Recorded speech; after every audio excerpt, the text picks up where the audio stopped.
Hi friends, welcome to our YouTube channel. நம்ம இன்னைக்கு இந்த வீடியோவில் என்ன பார்க்க போகிறோம் அப்படின்னா 8th term ஹிஸ்ட்ரியில் unit 1 advent of the Europeans ஐரோப்பியர்களின் வருகை அதோட பார்ட் 2 வீடியோ தான் பார்க்க போகிறோம். ஸோ வாங்க வீடியோக்குள்ளே போகலாம். ஸோ நம்ம பார்ட் 1 வீடியோவில் இந்த டச் அதுக்கு முன்னாடி வரைக்கும் பார்த்துருந்தோம். ஸோ நம்ம இந்த வீடியோவில் டச்லேருந்து ஸ்டார்ட் பண்ணுவோம். The Dutch follow the Portuguese into India. In 1602 the United East India Company of Netherland was formed and it receive the sanction of the government to trade in East India. So Portuguese வந்ததுக்கப்புறமா யார் வந்தாங்க அப்படின்னா Dutch வந்தாங்க. 1602ல் United East India Company of Netherland அப்படின்ட்டு, அதாவது Netherland ஐக்கிய கிழக்கிந்திய கம்பெனி அப்படிங்கிற ஒரு நிறுவனத்தை வந்து அவங்க என்ன பண்ணாங்க தொடங்கினதுக்கப்புறம் அவங்க ஈஸ்ட் இந்தியா கண்ட்ரீஸில் வந்து ட்ரேட் பண்ணுறதுக்கான ஒரு பெர்மிஷனும் அவங்களுக்கு அவங்களோட கவர்மெண்ட் கொடுத்துச்சு. After their arrival in India, so இந்தியாவுக்கு வந்ததுக்கப்புறமா the Dutch founded their first factory in Masulipatnam in 1605. So 1605ல் மசூலிப்பட்டினம் ஆந்திர பிரதேஷ் கொடுத்துருக்காங்க. ஸோ அந்த இடத்துல இவங்களோட ட்ரேடிங் சென்டரை வந்து நிறுவினாங்க. This company captured Ambaina from the Portuguese in 1605. அது மட்டும் இல்லை 1605ல் அம்பாயினா அப்படிங்கிற இடத்த வந்து கேப்சர் பண்ணாங்க. ஸோ அது யார்கிட்ட இருந்துச்சு, போர்ச்சுகீஸ்கிட்ட இருந்துச்சு. ஸோ அவங்கக்கிட்டேருந்து 1605ல் அம்பாயினா அப்படிங்கிற பிளேஸை டச்சுக்காரங்க வந்து என்ன பண்ணாங்க, கைப்பற்றினாங்க. And established its supremacy in the spice island. So spice island இருக்கு இல்லையா, ஸோ இந்த ஐலாண்ட் எங்கே இருக்குது அப்படின்னா இந்தோனேஷியா தீவு அப்படின்ட்டு தமிழ் புக்கில் கொடுத்துருக்காங்க. ஸோ அந்த இடத்துல இவங்களோட ஆதிக்கத்தை நிறுவனாங்க. They captured Nagapattinam near Madras from the Portuguese and made this place as the stronghold in South India. So இவங்க என்ன பண்ணிட்டாங்க, டச்சுக்காரங்க திரும்பவும் நாகப்பட்டினம், அது யார்கிட்ட இருந்துச்சு அப்படின்னா போர்ச்சுகீஸ்கிட்ட இருந்துச்சு. ஸோ அவங்கக்கிட்டேருந்து நாகப்பட்டினத்தை வந்து என்ன பண்ணாங்க, கேப்சர் பண்ணாங்க. ஸோ அதுக்கப்புறமா அந்த கேப்சர் பண்ணிவிட்டு அவங்கள வந்து வலிமைப்படுத்தி கொண்டனர். At first Pulicat was their headquarters. So டச்சோட ஃபர்ஸ்ட் ஹெட் குவார்ட்டர்ஸ் வந்து எது அப்படின்னா புலிகேட். அதே மாதிரி நம்ம இதுக்கு முன்னாடி போர்ச்சுகீஸ் பார்த்தோம் இல்லையா, ஸோ போர்ச்சுகீஸோட ஹெட் குவார்ட்டர்ஸ் எது அப்படின்னு சொல்லிட்டு கமெண்ட் செக்ஷனில் உங்களோட ஆன்சரை போஸ்ட் பண்ணுங்கள். ஸோ இவங்களோட டச்சோட ஃபர்ஸ்ட் ஹெட் குவார்ட்டர்ஸ் வந்து எது அப்படின்னா Pulicat. Later they shifted it to Nagapattinam in 1690. So 1690ல் இவங்க என்ன பண்ணாங்க, நாகப்பட்டினத்துக்கு அவங்களோட கேபிட்டலை வந்து ஷிஃப்ட் பண்ணாங்க. The most important Indian commodities traded by the Dutch were silk, cotton, indigo, rice and opium. So இந்த டச்சுக்காரங்க வந்து எந்தெந்த பொருட்கள்லாம் வர்த்தகம் பண்ணாங்க, ட்ரேட் பண்ணாங்க அப்படின்னு பார்த்தீங்கன்னா silk, cotton, indigo, rice and opium. ஓகேவா. They monopolise the trade in black pepper and other ஸ்பைசஸா. ஸோ பிளாக் பெப்பர் அப்படின்னா என்ன சொல்லுவாங்க, கருப்பு மிளகு இல்லையா. ஸோ என்ன பண்ணியிருக்காங்க அப்படின்னா கருப்பு மிளகு, பிளாக் பெப்பர், அப்புறமா அதர் ஸ்பைசஸ், அதாவது நறுமண பொருட்கள். ஸோ இதுக்கு மேலே அவங்களோட ட்ரேட் எப்படி இருந்துச்சுன்னா மோனோபோலைஸ்ட் அப்படின்னு சொல்லியிருக்காங்க, அதாவது ஏகபோக உரிமை பெற்றிருந்தன. The important factories in India were Pulicat, Surat, Chinsurah, Kasim Bazar, Patna, Nagapattinam, Balasore and Cochin. So இதெல்லாம் தான் அவங்களோட இம்பார்ட்டன்ட் ட்ரேடிங் சென்டர்ஸ், அதாவது வர்த்தக மையமாக இருந்தது. The English East India Company remained engage in rivalry with the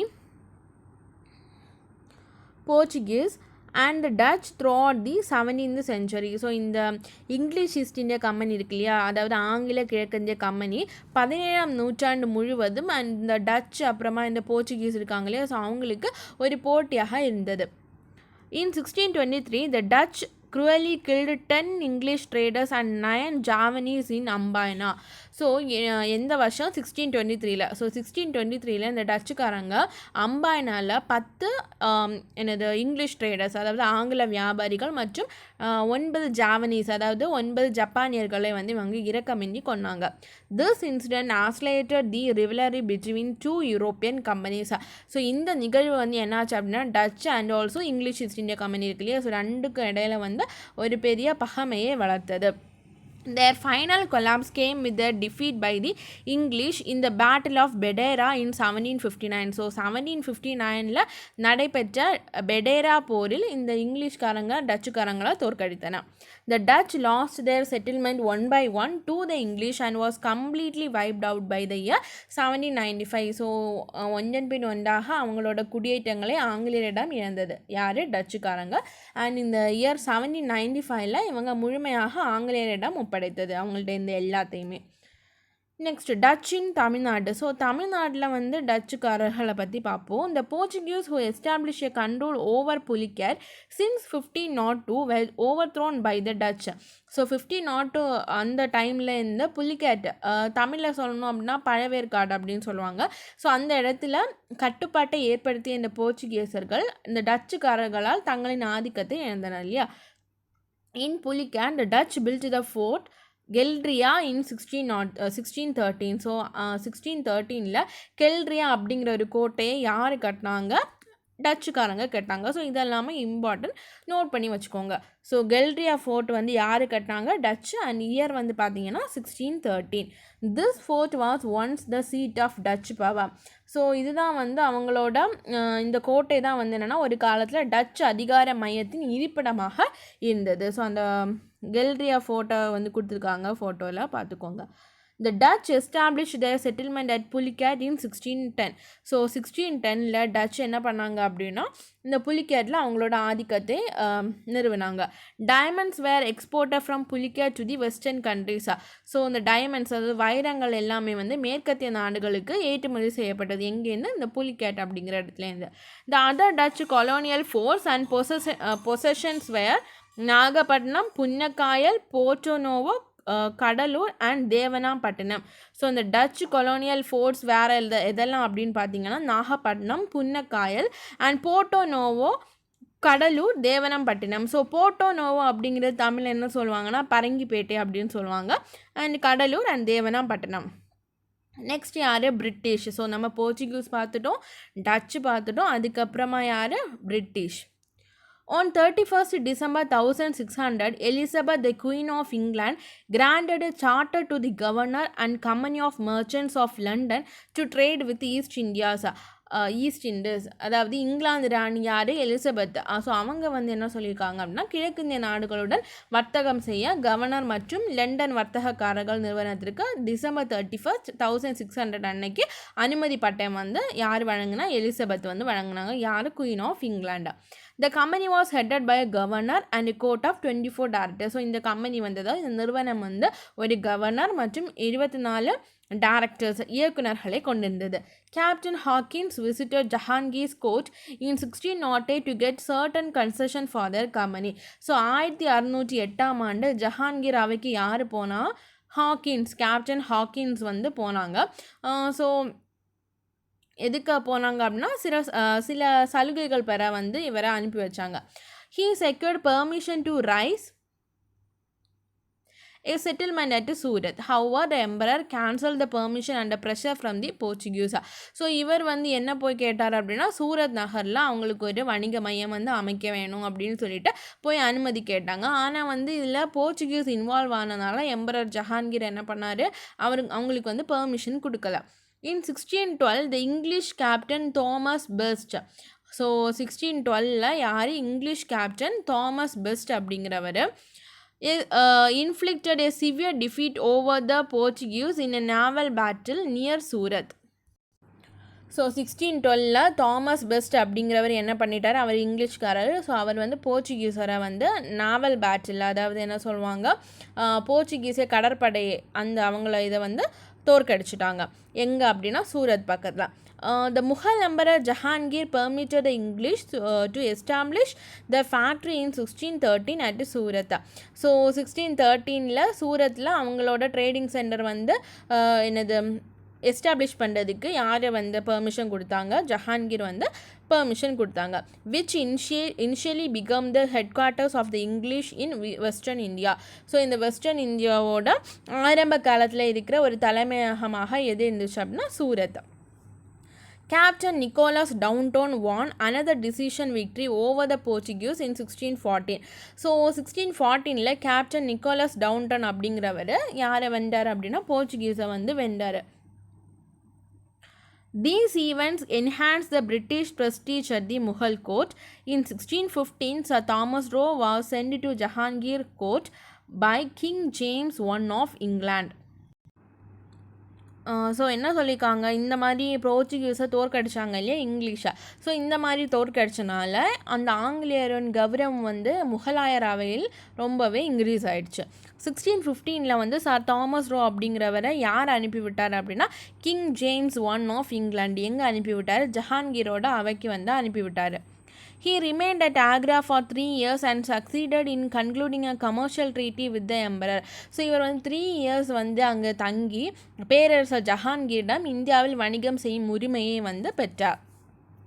Before the departure of Sir Thomas Roe, the English had established their trading center at Surat, Agra, Ahmedabad and Broach. So இவர் வந்து போகிறதுக்கு முன்னாடி என்னென்னா Agra, Ahmedabad and brooch அப்படிங்கிற இடத்துல வந்து வணிக மையங்களை நிறுவினாங்க. யார், English East India company. On the coastal line of the Bay of Bengal, the English established their first factory in 1611 at Masulipatam, an important port in the territory of the Kingdom of Golconda. So bay of Bengal coast லைனில் English East India company அவங்களோட first factory எங்கே start பண்ணாங்க அப்படின்னா மசூலிப்பட்டினத்தில் start பண்ணாங்க. வருஷம் வந்து பார்த்திங்கன்னா 1611. So இது வந்து இந்த கிங்டம் ஆஃப் கோல்கொண்டா அந்த டெரிட்டரியோட ஒரு இம்பார்ட்டண்டான பிளேஸாக. In 1639, the English merchant Francis Day obtained Madras as a lease from Chennappa Nayak, the ruler of Chandragiri. So 1639 English merchant வணிகர். ஸோ இவர் என்ன பண்ணார், யார், ஃப்ரான்சிஸ் டே. இவர் வந்து மெட்ராஸை ஓகேவா மெட்ராஸை சென்னப்ப நாயக் அப்படிங்கிறவர்கிட்டேருந்து லீஸுக்கு வாங்கினாங்க. சரியா, லீஸுக்கு வாங்கினாங்களாம். ஸோ இந்த சென்னப்ப நாயக் யார் அப்படின்னா சந்திரகிரியோட ரூலர். ஓகேவா, ஸோ சந்திரகிரியோட ரூலரான சென்னப்ப நாயக்கர் அப்படிங்கிறவர்கிட்ட மெட்ராஸை குத்தகைக்கு பெற்றது யார் அப்படின்னா ஃப்ரான்சிஸ் டே. வருஷம் பார்த்தீங்கன்னா 1639. The East India Company built its famous factory known as Fort St. George in Madras, which became the headquarters for the whole of the Eastern Belt and first fort built by British. So என்ன சொல்லியிருக்காங்கன்னா இங்கே வந்து ஆங்கில கிழக்கிந்திய company புனித George கோட்டை, அதாவது fort send George இருக்கு இல்லையா, ஸோ அதை வந்து அது வந்து ஒரு ட்ரேடிங் சென்டராக வந்து நிறுவினாங்க. இது வந்து ஆங்கிலேயரால் கட்டப்பட்ட முதல் ஃபோர்ட். ஸோ முதல் கோட்டை வந்து எது அப்படின்னா ஆங்கிலேயர்களால் கட்டப்பட்ட முதல் கோட்டை ஆர் ஃபோர்ட் எது அப்படின்னா ஃபோர்ட் சென்ட் ஜார்ஜ். கிழக்கு பகுதி முழுமைக்குமான தலைமையிடமாக இது விளங்கியது. ஓகேவா, ஸோ ஈஸ்டர்ன் பெல்ட்டுக்கு ஃபுல்லாக ஒரு ஹெட் குவார்ட்டர்ஸாக இருந்தது இந்த ஃபோர்ட் தான். King Charles II of England received the island of Bombay as a part of his dowry from the Portuguese king on the occasion of his marriage with Catherine. So இதுக்கு முன்னாடி யார் வந்து லீஸுக்கு எடுத்தாங்க மெட்ராஸை, யார் எடுத்தா, ஃப்ரான்சிஸ் டே அப்படிங்கிறவர் 1639 சென்னப்ப நாயக்கர் அப்படிங்கிறவர்கிட்டேருந்து லீஸுக்கு வாங்கினாங்க, குத்தகைக்கு மெட்ராஸை எடுத்தாங்க. அதே மாதிரி இங்கிலாந்து மன்னர் 2ஆம் சார்லஸ். ஓகேவா, ஸோ இங்கிலாந்து மன்னரான 2ஆம் சார்லஸ் போர்ச்சுகீசிய இளவரசி கேத்ரினை வந்து திருமணம் செய்து கொண்டார். ஓகே, அவரை வந்து கல்யாணம் பண்ணிட்டாங்க. ஸோ திருமணம் சீராக டவுரியாக பாம்பே ஐலாண்ட், ஸோ அதை வந்து போர்ச்சுகீசிய மன்னரிடமிருந்து பெற்றார். யார், King Charles II. Okay, so இங்கிலாந்தோட மன்னரான கிங் சார்லஸ் II வந்து யாரை கல்யாணம் பண்ணாங்க, போர்ச்சுகீஸ் கிங்கோட மகளை கல்யாணம் பண்ணாங்க. ஸோ மகளை கல்யாணம் பண்ணதுக்கப்புறமா இவங்களுக்கு டவுரி கொடுத்துருக்காங்க. யார், போர்ச்சுகீஸ் கிங் வந்து டவுரி கொடுத்துருக்காங்க. எது டவுரியாக கொடுத்துருக்காங்கன்னா இந்தியாவில் இருக்கிற ஐலாண்ட் ஆஃப் பாம்பே இருக்கு இல்லையா, ஸோ அதை வந்து அவங்களுக்கு டவுரியாக கொடுத்துருக்காங்க. In 1668, the East India Company acquired the island at an annual rent of 10 pounds from Charles II. So அதுக்கப்புறம் என்னாச்சு அப்படின்னா 1668 ஸோ ஆங்கில கிழக்கிந்திய கம்பெனி இருக்குல்ல, இங்கிலீஷ் ஈஸ்ட் இந்தியா கம்பெனி, இவங்க வந்து ஆண்டுக்கு 10 பவுண்டுக்கு அந்த பாம்பே ஐலாண்ட் இருக்கு இல்லையா, அந்த கிங் சார்லஸ் IIக்கு வந்து வரதட்சணையாக டவுரியாக கிடச்ச அந்த பாம்பே ஐலாண்டை யார் குத்தகைக்கு வாங்குறாங்க, இங்கிலீஷ் ஈஸ்ட் இந்தியா கம்பெனி. வருஷம் வந்து 1668 எவ்வளவு கொடுத்து வாங்குறாங்க அப்படின்னா 10 பவுண்டு ஆனுவல் ரெண்டாக வந்து 10 பவுண்டு வந்து கொடுத்து அந்த பம்பாய் தீவே என்ன குத்தகைக்கு வாங்குறாங்க. In 1690, a factory was established at Sudanuti by Job Charnock. So 1690 வந்து சுதனுதி அப்படிங்கிற ஒரு இடத்துல வந்து ஒரு ட்ரேடிங் சென்டர் நிறுவப்பட்டது. யார் அப்படின்னா ஜாப் சார்னோக் அப்படிங்கிறவர். The Zamindari of the three villages of Sudanuti, Kalikata and Govindpur was acquired by the British in 1698. So என்னாச்சு அப்படின்னா சுதனுடி, கலிகட்டம் அண்ட் கோவிந்த்பூர், ஸோ இந்த 3 கிராமங்களில் ஜமீன்தாரி உரிமையை 1698 கிழக்கிந்திய கம்பெனி பெற்றது. ஓகே, இந்த 3 வில்லேஜஸ் சுதனுதி, கலிகட்டா அண்ட் கோவிந்த்பூர், ஸோ இந்த 3ஓட அந்த ஜமீன்தாரி உரிமையை யார் பெற்றாங்க அப்படின்னா இந்த இங்கிலீஷ் ஈஸ்ட் இந்தியா கம்பெனி 1698 பெற்றாங்க. These village later grew into the city of Calcutta.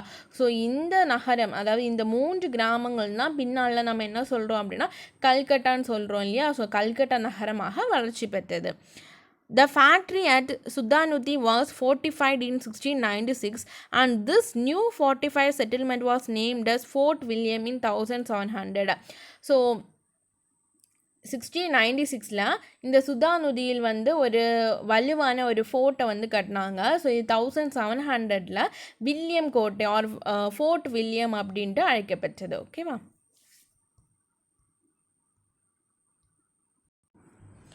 After the Battle of Plassey in 1757 and the Battle of Buxar in 1764, the company became a political power. India was under the East India Company's rule till 1858, after it came under the direct administration of the British Crown.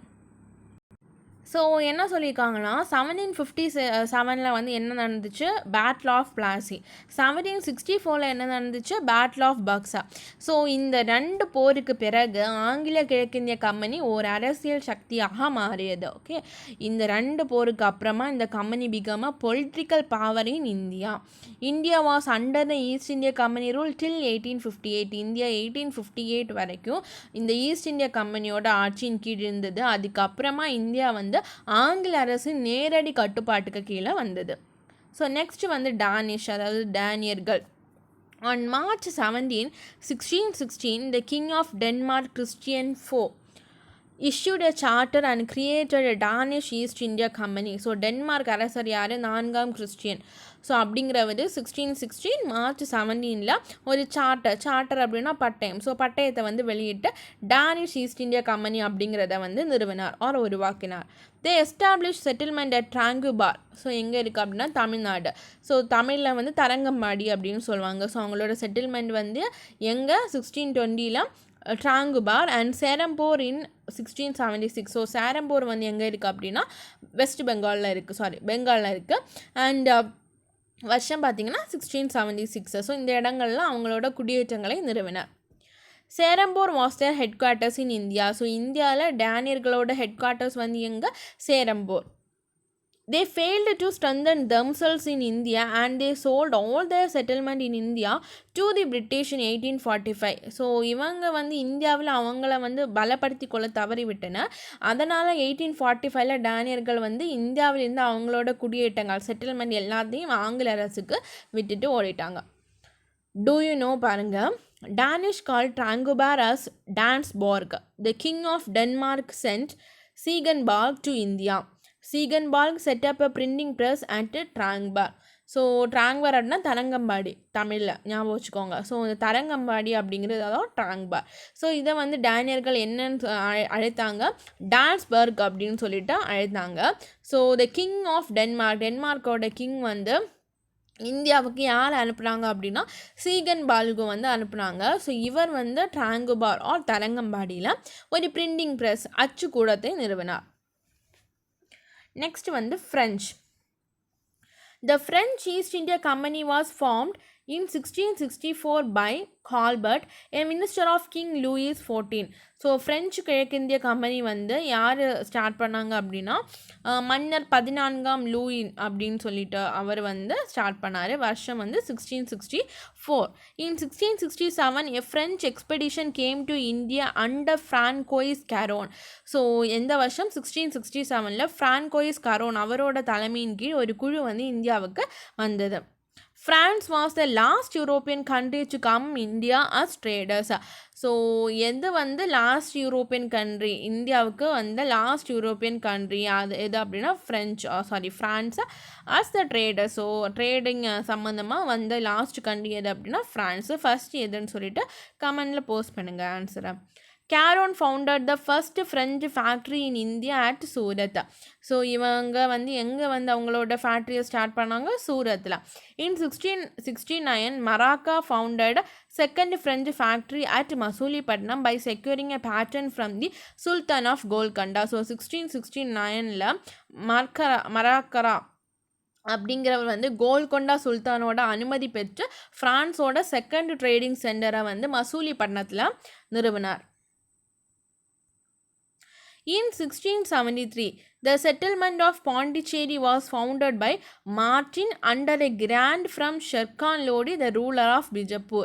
So 1673ல Pondicherry குடியேற்றத்தை யார் வந்து நிறுவனாங்க அப்படின்னா Martin அப்படிங்கிறவர். யார் permission கொடுத்தாங்க, ஷெர்கான் லோடி, பிஜப்பூரோட ரூலரான Sher Khan Lodi. Pondicherry became the most important and prosperous French settlement in India. So இந்தியாவின் மிக முக்கியமான மற்றும் வளமான பிரெஞ்சு குடியேற்றம் எது அப்படின்னா இந்த Pondicherry. A fort known as St. Louis was built by Francois Martin in Pondicherry. So Francois Martin பாண்டிச்சேரியில் பில்ட் பண்ண அந்த ஃபோர்ட் வந்து எது அப்படின்னா saint Louis fort. In 1673 the French obtained permission from Shaishtagan, the Mughal Subedar of Bengal, to establish a township at Chandanahur near Calcutta. So 1673ல French கிழக்கிந்திய company கல்கத்தாவுக்கு அருகே சந்தனாகூர் அப்படிங்கிற ஒரு நகரை நிர்மாணித்தது. ஸோ இதுக்கு யாரோட பெர்மிஷன் வந்து வாங்கினாங்க அப்படின்னா ஷேஷ்டகான் அப்படிங்கிறவரோட பெர்மிஷன். இவர் வந்து முகலாய கவர்னர், ஓகேவா, முகல் சுபேதார், அதாவது கவர்னர் ஆஃப் பெங்கால். ஸோ முகலோட அந்த கவர்னர், பெங்காலில் இருக்கிற கவர்னர் ஷேஷ்டகான். ஸோ அவர்கிட்ட வந்து பெர்மிஷன் வாங்கி என்ன பண்ணாங்க, சந்திரநாகூர், கல்கட்டா பக்கத்தில் இருக்கிற சந்திரநாகூரில் வந்து எஸ்டாப்ளிஷ் பண்ணாங்க. The French East India Company established factories in different parts of India, particularly in the coastal regions such as Mahi, Karaikal, Balasore and Kasim Bazar. So இவங்க வந்து அந்த கோஸ்டல் ஏரியாவில் தான் இவங்களோட செட்டில்மெண்ட் வந்து, அதாவது இவங்களோட ஃபேக்ட்ரிஸை வந்து நிறுவனாங்க. ஸோ இந்த கடலோர பகுதிகளான மாஹி, காரைக்கால், பாலசோர் மற்றும் காசிம் பசார் அப்படிங்கிற இடத்துல தான் அவங்க வந்து நிறுவனாங்க. அதுதான் இம்பார்ட்டண்ட்டாக இருக்குது. These were few important trading centers of the French East India Company. The vision of the French power in India was further reinforced by the appointment of Joseph Francois Duplessis as the governor of French East India Company in 1742. So 1742ல் French கிழக்கிந்திய company என்ன பண்ணாங்க அப்படின்னா அதோட ஆளுநராக, கவர்னராக Joseph François டூப்ளிஸ் அப்படிங்கிறவரை வந்து நியமனம் செய்யப்பட்டார். So he succeeds Dumas as a French governor of Pondicherry. So அவருக்கு பின் வந்து பாண்டிச்சேரியின் ஃப்ரெஞ்சு ஆளுநராக யார் அனுப்பப்பட்டார் அப்படின்னா டுமாஸ். நெக்ஸ்ட்டு வந்து டூ யூ நோவில் பாருங்கள், த ஸ்வீடிஷ் கொடுத்துருக்காங்க. The Swedish East India Company was founded in Gothenburg, Sweden in 1731 for the purpose of conducting trade with Far East. So Far East அப்படின்னா தூரக்கிழக்கு அப்படின்னு சொல்லுவாங்க. ஸோ தூரக்கிழக்கு நாடுகளுடன் வணிகம் செய்யும் நோக்கில் 1731ல் கோதன்பர்க் அப்படிங்கிற ஒரு ஜோதன்பர்க் அப்படின்னு தமிழில் கொடுத்துருக்காங்க, கோதன்பர்க் அப்படின்னு இங்கிலீஷில் கொடுத்துருக்காங்க. ஸோ அப்படிங்கிறவர், அது ஒரு நேம், ஓகேவா. ஸோ அப்படிங்கிறவர் ஸ்வீடன் கிழக்கிந்திய கம்பெனியை வந்து நிறுவனார். The venture was inspired by the success of the Dutch East India Company and British East India Company. So அதாவது Dutch East India Company and English East India Company இருக்கு இல்லையா. So இந்த ரெண்டு கம்பெனியின் வெற்றி, ஸோ அவங்களோட விக்ட்ரியை பார்த்து தான் இந்த ஸ்வீடன் கிழக்கிந்திய கம்பெனி அப்படிங்கிறத இவர் வந்து தோற்றுவித்தார். நெக்ஸ்ட் வந்து conclusion. Since the Portuguese were eliminated by the Dutch and the later extinguished by the English, the French were left to face the English for control over trade and territory. So first Portuguese வந்தாங்க, அவங்கள விரட்டினது Dutch. So Dutch வந்ததுக்கு அப்புறமா அவங்கள விரட்டினது English. So English வந்ததுக்கு அப்புறமா வந்தவங்க யார், ஃப்ரெஞ்சுக்காரங்க. So அவங்க இடையில வந்து ரொம்ப போட்டி வந்து இருந்தது. The French neglected trade and entangled themselves in wars with Indian and other European powers. So இந்த ஃப்ரெஞ்சுக்காரங்க வந்து என்ன பண்ணாங்க, ட்ரேட் நோக்கமாக வந்துட்டு ட்ரேடு பண்ணாமல் இந்தியா மற்றும் வேறு யூரோப்பியன் நாடுகளுடன் போரில் ஈடுபட்டனர். The three Carnatic wars ruined the French and rejuvenated the English to embark on a systematic territorial expansion. So இந்த மாதிரி என்ன போர் நடந்துச்சா, ஸோ அதன் விளைவாக ஆங்கிலேயருடன் நடைபெற்ற 3 கர்நாடக போர்களும் ஃப்ரான்ஸை வந்து ரொம்பவே வீக்காக செஞ்சது. ஓகேவா. It ruined the French and rejuvenated the English to embark on a systematical territorial expansion. So இது வந்து இந்த 3 வாரம் இங்கிலீஷ் தான் வின் பண்ணாங்க. இங்கிலீஷ் அண்ட் ஃப்ரெஞ்சுக்கு இடையில் நடந்த இந்த 3 வாரில் ஃப்ரெஞ்சுக்காரங்க ரொம்பவே வந்து வலிமையுற்று காணப்பட்டன. அண்ட் இந்த ஆங்கிலேயர்கள் வந்து என்ன பண்ணாங்க, அவங்களோட அந்த பிராந்தியத்தை எக்ஸ்பேண்ட் பண்ணாங்க. The comparative success of the British over the Portuguese, the Dutch, the Danish and the French was largely due to their commercial competitiveness, spirit of supreme sacrifice, government support, naval superiority, national character and their ascendancy in Europe. So in the Portuguese, touch, Danish and French, so இந்த east India companies இருக்கு இல்லையா, so இதன் மீதான ஆங்கிலேயரின் வெற்றிக்கு என்ன காரணம் அப்படின்னா அவங்களோட வணிக ரீதியான போட்டி, உயர்ந்த தியாகம், அவங்களோட கவர்மெண்ட் சப்போர்ட், கடற்படை மேலாதிக்கம், தேசிய நன்மை மற்றும் ஐரோப்பாவில் அவர்களின் அதிகாரம். ஸோ இதெல்லாம் தான் காரணமாக இருந்துச்சு அப்படின்ட்டு சொல்லியிருக்காங்க. ஸோ இந்த லெசன் அவ்வளோதான். உங்களுக்கு இந்த வீடியோ பிடிச்சிருந்துச்சுன்னா லைக் பண்ணுங்கள், ஷேர் பண்ணுங்கள் அண்ட் சப்ஸ்கிரைப் பண்ணுங்கள். தேங்க்யூ.